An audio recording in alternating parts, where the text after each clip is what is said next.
I've been reading through your text entitled Heart Blood that you wrote, and it seems to deal with a lot of the things that musicians go through or things that you've experienced.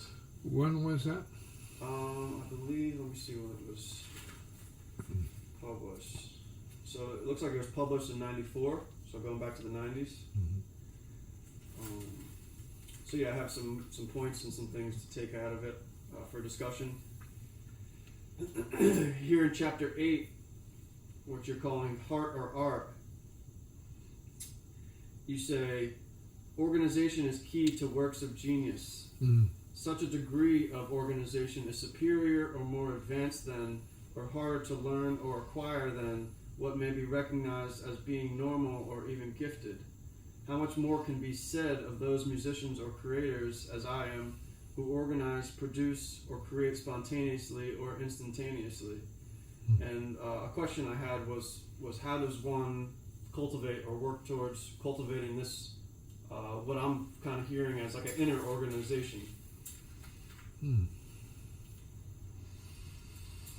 Well, you have to liberate yourself from your suffering, unless what's required of your organization is part of your suffering.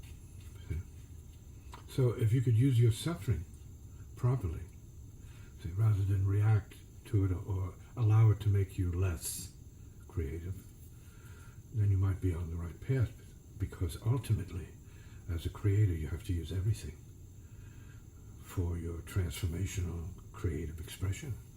As I would say in the early days, wood for the fire. Everything is wood for the fire. But that's not true for everyone. So we have to clear the slate, on the other hand, so that we can examine what's in us to come up and show up as the kind of organization you might be referring to that might have to be created. It might require a certain inner space. Because what we're talking about is not self-creation. We're talking about something beyond that. It could be karma creation. It could be soul creation. It could be spirit creation. That means as it's given to the person. It could be something that was organized in former lives, and it shows up as already organized and like happening. So it is that way for the older souls, and for the younger souls, they have to start at an earlier stage of organization, basically to organize their thoughts, organize their emotions, organize their more immediate needs, their immediate karma, and work from there. Of course, develop your ability and powers on the instrument, master your instrument, or master the genre, whatever, and try to get from the mechanical to the creative as soon as possible. But take your time. Right? You have to take your time, because the creative, the real, true creative comes up of itself. The rest you want to train to give the creative an opportunity to use more of what you have learned and what you have to offer.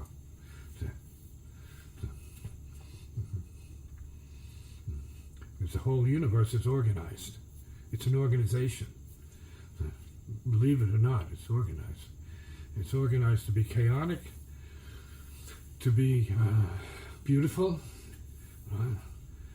and unpredictable. So creativity is not merely one of our gifts as much as our nature. When that creativity is not suppressed or negated or let's say refused. Refused.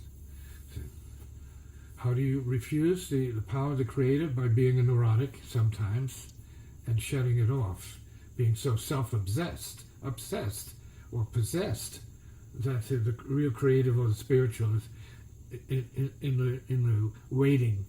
It's waiting for you to clear the way for these powers, inner powers, to come through.